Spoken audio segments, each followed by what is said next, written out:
Assalamu alaikum. Welcome to Naeem's Virtual Academy. Today we will discuss two important topics related to the Pakistan study. हिकिड़ो जेको आहे सो Simon commission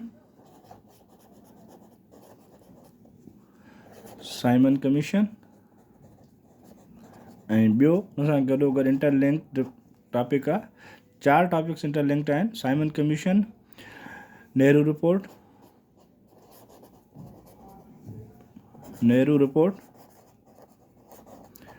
ऐं plus में जनाज़ 14 नुक्ता, जनाज़ 14 points ऐं Allahabad address जेको उलमा इक़बाल ॾिनो. ठीकु.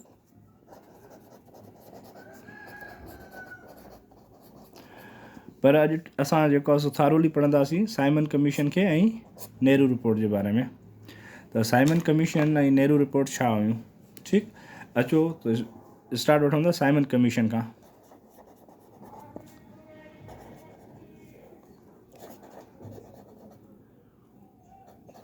साइमन कमीशन 1927 में ठही. हाणे थोरो हिन बैकग्राउंड में वञो.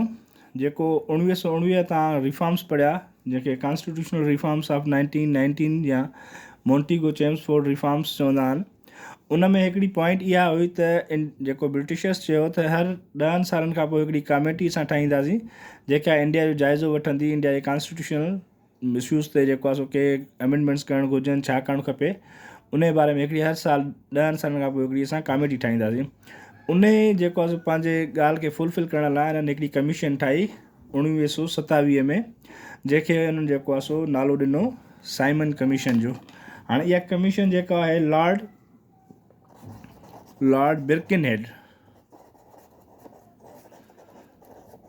बिर्किनहेड अनाउंस कई.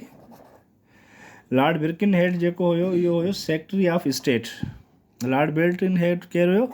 Secretary of state.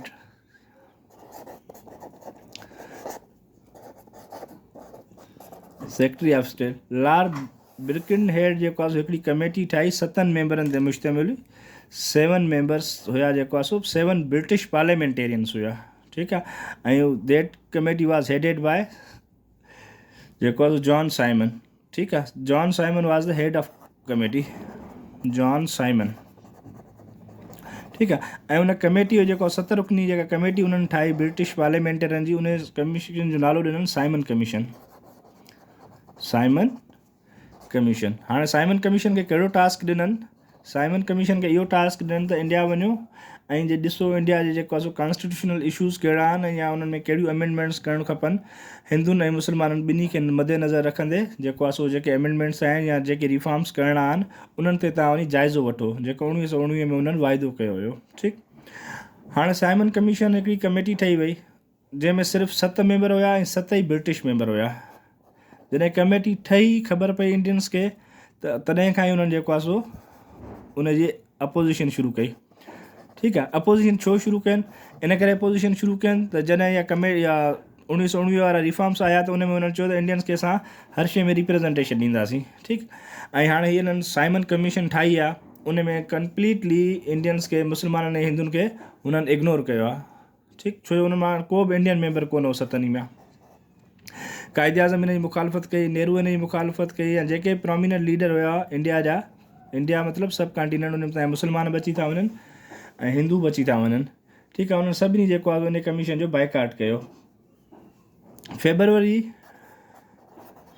1928 में इहा कमीशन तव्हांजी जेको आहे सो इंडिया ईंदी आहे. ठीकु. जीअं साइमन कमीशन इंडिया पहुचंदी आहे त उतां जा माण्हू जेको आहे रोडनि ते निकिरी ईंदा आहिनि, प्रोटेस्ट कंदा आहिनि ऐं नारा हणंदा आहिनि, गो बैक साइमन. ठीकु आहे. साइमन वापसि वञ बा, त तुंहिंजी ज़रूरत न आहे. ठीकु. इहे नारा हणंदा आहिनि. कायदे आज़म इन जी जेको आहे मुखालफ़त कंदो आहे, नेहरू ने मुखालफ़त कंदो आहे, या जेके लाल बहादुर शास्त्री हुयो या सर मियां मोहम्मद शफ़ी वारा जेके प्रोमिनेंट लीडर्स हुया सब कॉन्टिनेंट जा, उहे सभु इन कमीशन जी जेको आहे सो मुखालफ़त कंदा आहिनि. ठीकु. त जेको आहे सो तव्हां जॾहिं असांजे सब कॉन्टिनेंट जो हिंदू न मेंबर रखियो आहे न मुस्लमान मेंबर रखियो आहे, तव्हांखे असांजी ग्रीवेंसिस जी कहिड़ी ख़बर? तव्हां जेको आहे सो अचो था ब्रिटिश मां अची असांजा जेको आहे कॉन्स्टिट्यूशन्स ठाहींदव, त इन जी जेको आहे सो मुखालफ़त थी ऐं जेको आहे उनखे जेको आहे सो एक्सेप्ट न पिया कनि, त पर साइमन जेको आहे सो पंहिंजो कमेटी जो कमु शुरू करे ॾिनो ऐं रिपोर्ट ठाहिणु लिखणु शुरू कई। ठीकु, ऐं मुस्लमाननि उन जे खिलाफ़ एजिटेशन्स कयूं, स्ट्राइक्स कया, प्रोटेस्ट कया, हिंदुनि बि उन सां गॾिजी जेको आहे प्रोटेस्ट स्ट्राइक्स कया। त पोइ हिननि खे वाइसरॉय जेको आहे घुराईंदो आहे लीडर्स खे, चवंदो आहे जेकॾहिं तव्हां एतिरा केपेबल आहियो त पंहिंजे लाइ पाण हिकिड़ो ड्राफ्ट ठाहे ॾियो असांखे, त भाउ असांजी हीअ डिमांड्स आहिनि, असांखे हीअ शयूं तव्हां करे ॾियो। जे तव्हां में एतिरी कैपेसिटी आहे, तव्हां पाण सम्झो था एतिरे केपेबल आहियो, त जेको आहे सो ड्राफ्ट ठाहे ॾियो।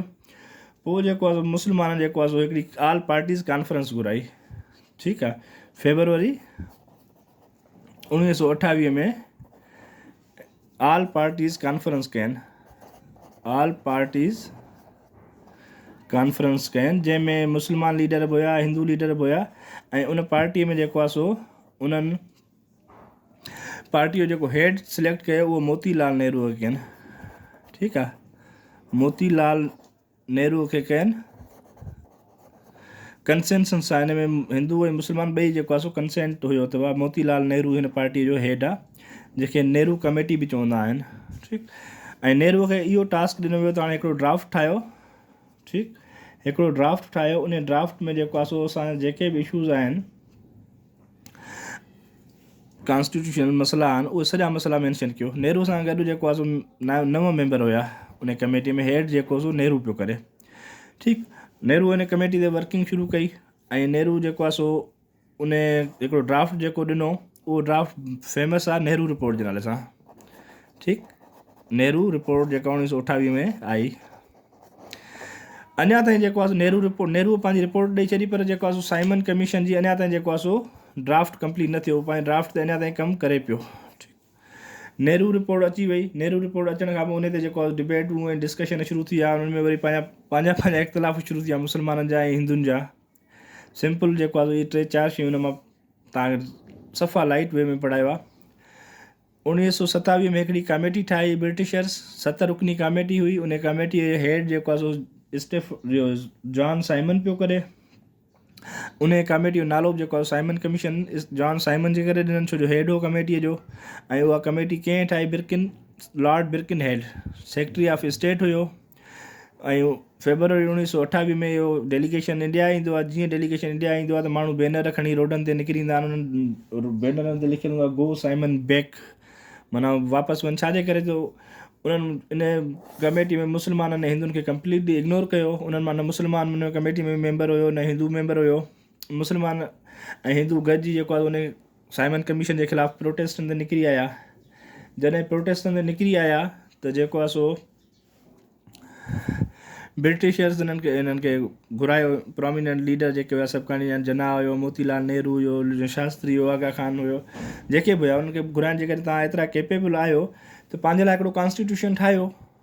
उन में तव्हां पंहिंजो हिकिड़ो ड्राफ्ट ॾियो त भाउ तव्हांजो हीअ रिज़र्वेशन्स आहिनि, हीअ शयूं तव्हांखे खपनि। ठीकु आहे, त उहे शयूं तव्हां ॾियो, असां तव्हां उहे शयूं एक्सेप्ट कंदासीं। बाक़ी जेको आहे सो ईअं जेको आहे सो प्रोटेस्ट था कयो, हे था कयो, त तव्हां जेको आहे सो सिंपल हिकिड़ो ड्राफ्ट ठाहे ॾियो। पोइ हुन ते डिस्कशन कयूं था, 2 ड्राफ्ट अची वेंदा। पोइ हुन डिबेट थींदी, जेको ड्राफ्ट सही हूंदो असां उनखे जेको आहे सो एक्सेप्ट कंदासीं। पोइ मुस्लमाननि हिकिड़ी कमीशन घुराई, पार्टी घुराई, ऑल पार्टीज़ कॉन्फ्रेंस घुराई, जंहिंमें सभु जेके लीडर हुया, पार्टीज़ हुयूं इंडिया जी उन वक़्तु, मुस्लमान हुया, हिंदू हुया, सिख हुया, सभिनी गॾिजी हिकिड़ी जेको आहे कॉन्फ्रेंस कई। उन कॉन्फ्रेंस में हिकिड़ो मोतीलाल नेहरू खे उन्हनि उन पार्टी कमेटी जो हेड कयो। त 9 मेंबर गॾु हुयसि ॿिया, त भाउ तूं हाणे फ्यूचर कॉन्स्टिट्यूशन जे बारे में लिख, त असांखे हीअ डिमांड्स आहिनि, असांजी हीअ डिमांड्स फुलफिल कयूं वञनि। ठीकु आहे, उन मोतीलाल नेहरू जेको सो 1928 में उन ऑल पार्टीज़ कॉन्फ्रेंस में जेका उनखे टास्क ॾिनो हुन, उहो टास्क पूरो करे रिपोर्ट ॾिनी। उहा रिपोर्ट नेहरू रिपोर्ट जे नाले सां मशहूरु आहे। नेहरू रिपोर्ट जॾहिं अची वई त नेहरू रिपोर्ट अचण खां पोइ वरी हिंदू ऐं मुस्लमान जा पंहिंजा तज़ाद शुरू थी विया। ठीकु आहे, उन रिपोर्ट में नेहरू वरी कंप्लीटली मुस्लमाननि खे इग्नोर कयो। ठीकु, त इहे जेको आहे साइमन कमीशन सिंपल हुन मां हिकिड़ो साइमन कमीशन कॾहिं आई, रिपोर्ट कॾहिं जमा कराई? साइमन कमीशन जेका रिपोर्ट पंहिंजी जमा कराई उहा मई 1930 में कराई। Simon commission submitted its report इन May 1930, ठीकु आहे। मई 1930 में ड्राफ्ट जमो करायो साइमन। ऐं जेको आहे सो हाणे हलूं था नेक्स्ट पाण टॉपिक ते, जेको आहे नेहरू रिपोर्ट ते। नेहरू रिपोर्ट इन सां गॾु इंटरलिंक्ड हुयो। नेहरू रिपोर्ट छा आहे?